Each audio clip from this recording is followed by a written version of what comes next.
Hi, I'm Gregory Pope, founder of SpinalSurgeryMexico.com. I'm about to leave San Miguel de Allende to go to the Querétaro Airport to pick up Frank and his wife. Frank is going to have a surgery with Dr. Mario Simon, MD, FACS, Fellow of the American College of Surgeons. We'd love it if you contact us. We'll try to help you in any way we can. And I want to thank you for watching the video. You'll soon see us at the hospital meeting Dr. Simone. Hello there. Hello, Dr. Simone.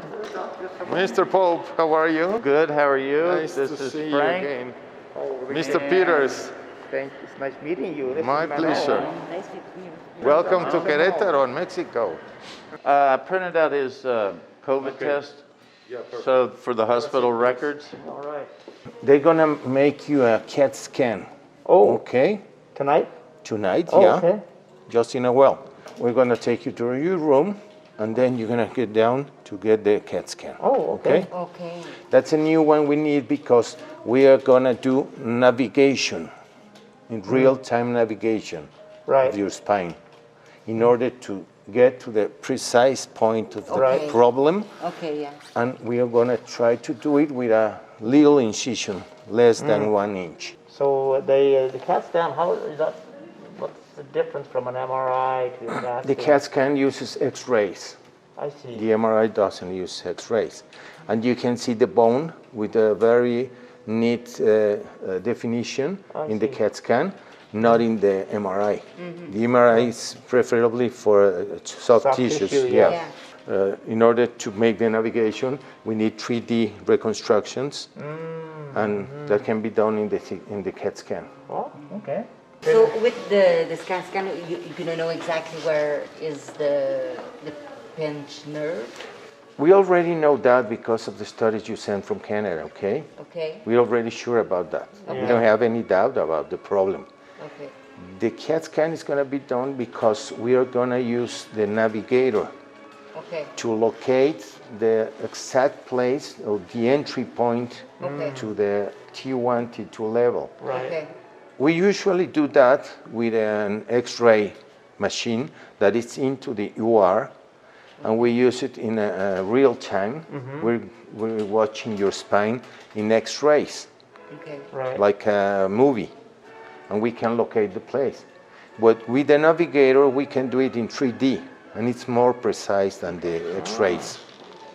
And we don't need to radiate you during the operation. Yeah, With the other equipment, we need to do a lot of shots during surgery, and that gives a lot of radiation. And with the CAT scan, we obviate that thing, and we use the navigation only. Okay, bye. See you later. See you later.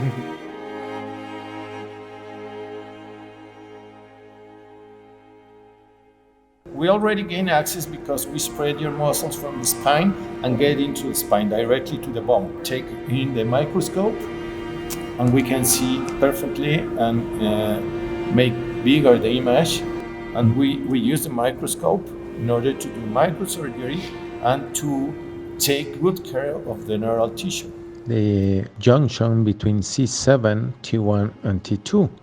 You can see at the left that the previous fusion was made between C7 and T1. And between T1 and T2, you can see the bulging that is compressing the spinal cord. At the first time, we thought that it was an herniated disc, as shows in the MRI, but as we did previous pre-op CAT scan, we can figure out that it was not a bulging disc, but an osteophyte. At the right image, you can see the spinal cord compression caused by this osteophyte. In this image, you can see the normal level above affected one between C7 and T1, where Mr. Peters has a previous fusion at C7 and T1. You can see at the right side the axial or transverse slides that shows the lateral recesses with a good space. In this image, you can see C7, T1, and T2 in the left image where the previous fusion was did at C7T1. You can see the osteophyte, which is compressing the spinal cord, which in the right image at a transverse light, you can see the compression of the osteophyte. We thought at that time that the compression was due to an herniated disc, but as you can see in the normal level, there is no compression of the spinal cord. You can see that the osteophyte is compressing the nerve rod. We thought at that time that the compression was secondary to a bulging disc, but we could conclude that decompression was due to a big osteophyte at that level. So at surgery, we took care of that osteophyte, we drilled it out, and we decompressed the nerve. I was going to ask you, how many hours did this procedure take? Yours was 2 hours 45 minutes. Well, this is great that you're doing this, that I can actually understand what happened there and what this all means. So now that that's done, I'm looking forward to regaining my muscle mass, my strength, and so yeah, I'm excited. Yes, it's actually been great. I remember it's been a pleasure working with you, and I'm glad I came I sought you out to get it done. So I have so much information to back this up now that I'm very comfortable. All right. Thank you, Dr. Simon. Of course, you guys know that I'm Greg, founder of SpinalSurgeryMexico.com. Frank got a hold of me, had a problem. Dr. Simon has explained everything that went on with him. Are you happy with everything that happened?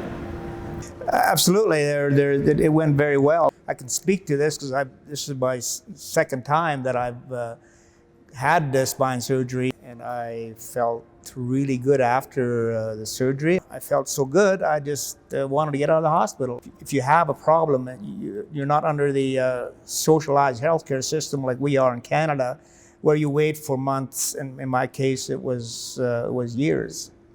So very happy that there is somewhere where we can go.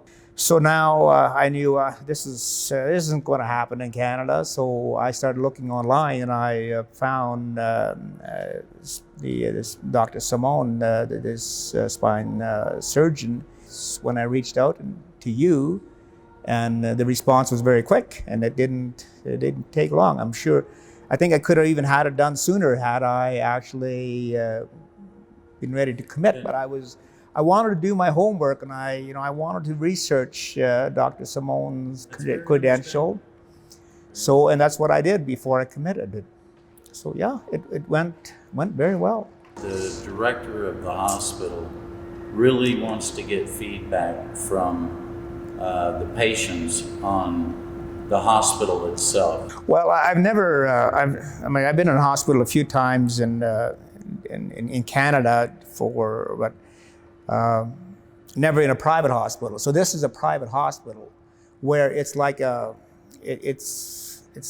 huge, I've never seen a hotel room even this big.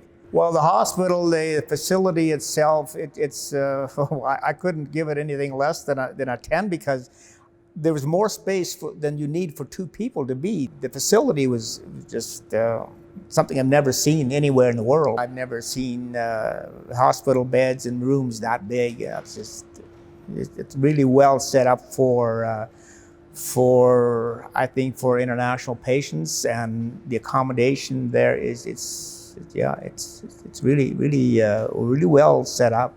Thank you very much. And remember, if we can help you in any way, you can contact me by email. It's GregoryPope@SpinalSurgeryMexico.com, and we appreciate you watching the video. Thank you very much.